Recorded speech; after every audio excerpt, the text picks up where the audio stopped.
You're listening to Timeless Tales. This week's episode, Mining for Disaster.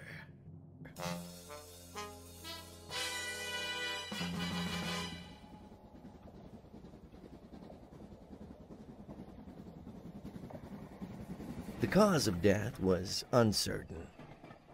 That always seemed like such a strange thing to say when the young man was most certainly dead. Dawson had always been a tough town, and things like this did happen, but not to this kind of person, in this kind of place. While I waited patiently for my partner to arrive, I began to process the scene methodically and almost absently. No sign of forced entry, obvious signs of a struggle, head injury, blood, and death. It seemed pretty straightforward in our line of work. The business card in his wallet gave me a name, but of more interest was why this young man, well-dressed and in the mortgage business, was in this hotel room, in this part of town. As they say, something didn't fit. "And what have we got here, laddie?" My partner's heavy accent still sounded shrill to my ears, but I admit I was happy not to be alone with the body any longer. "Ah, Gareth, good to see you. Well, did you get lost along the way? Hey, I know we're on the wrong side of the tracks, but you took your sweet time getting here. I thought the young man was going to give up on you altogether and get up and walk away." "Well, by the looks of him, laddie, this fella's not going anywhere anytime soon. And as for me living the high life, you should try it yourself. Even on a policeman's salary, you don't have to give your money to that grubby landlady every month and get nothing in return. Haven't I taught you a thing over all these years?" "Well, how about you save me the lecture and help me figure out what happened here? That's the kind of help I really need." And so it went every time Gareth and I met at a crime scene. Him with his fatherly lectures and me having to justify why I was afraid to put down roots, buy a home, and start a family. I asked myself the same question 100 times.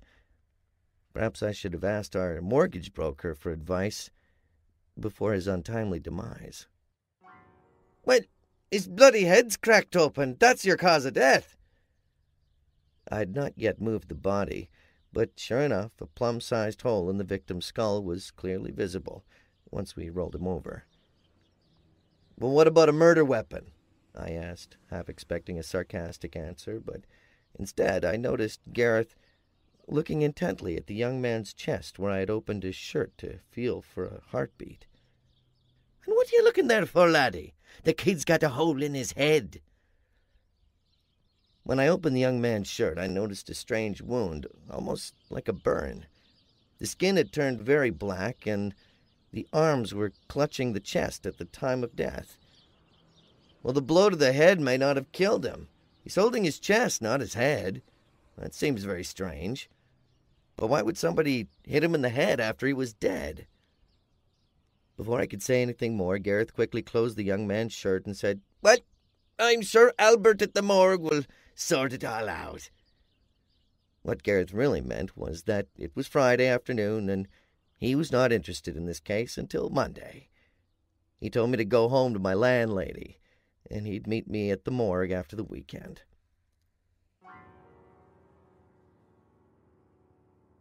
Well, I did go home to my landlady. But on the way, with the murder case on hold for the weekend, my mind focused on Gareth's lectures.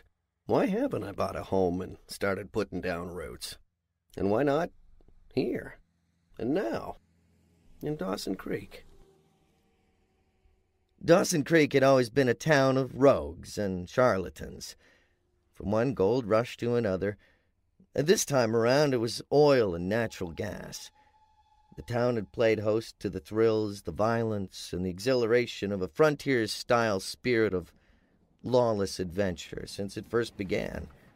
And I guess we were all drawn to this place by some kind of kindred spirit, looking for a place to make a modern-day fortune, or to hide from some misdeed or misfortune.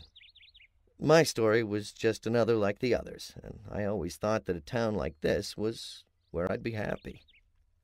We moved around a lot when I was a kid. Nothing tragic, but never stayed long enough in one place to make a home. We always rented a nice house. Seemed to have enough money, but I never knew what it was like to have a place at the lake, or a home that's been in the family for years, where everyone could gather on holidays. Maybe that's why I'd always been afraid to commit. To get into the market, as my realtor friends always said. Maybe I'd better listen to Gareth, while I could still afford it. Being a policeman here in Dawson was exciting. Actually, I was now a junior detective, and we really only got called when something serious happened, so much of my time was spent dreaming of ways to make a name for myself. Besides, we only worked 4 days on and 4 off, so I had plenty of time to imagine myself solving the big case and getting promoted. Maybe this case would be my lucky break.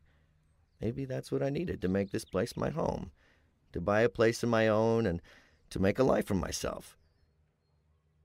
Well, maybe first I better pay my rent and pay attention to the case.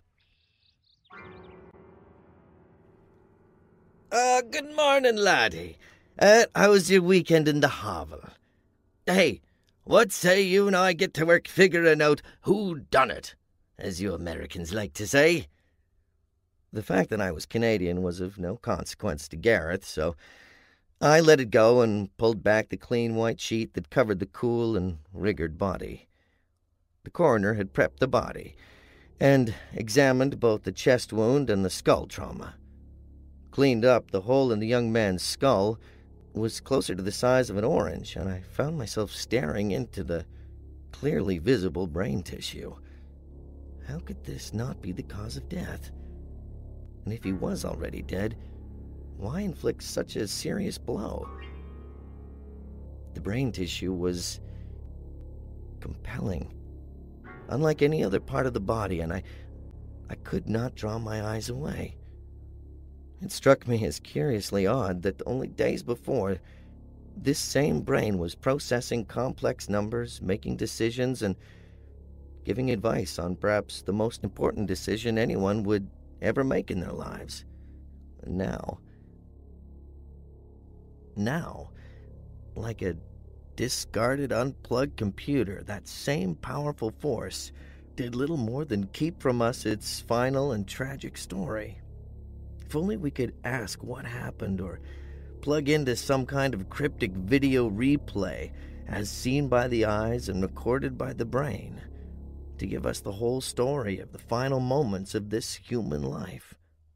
I tried again to look away. Well, here's my report, said the coroner. And you're not gonna believe it. I haven't seen this type of injury for more than 40 years. As Albert, the old coroner, was just about to read his findings aloud, Gareth grabbed the single sheet of paper and, before I could even ask, motioned me to come with him as he quickly left the morgue. Albert called after us, but we were gone.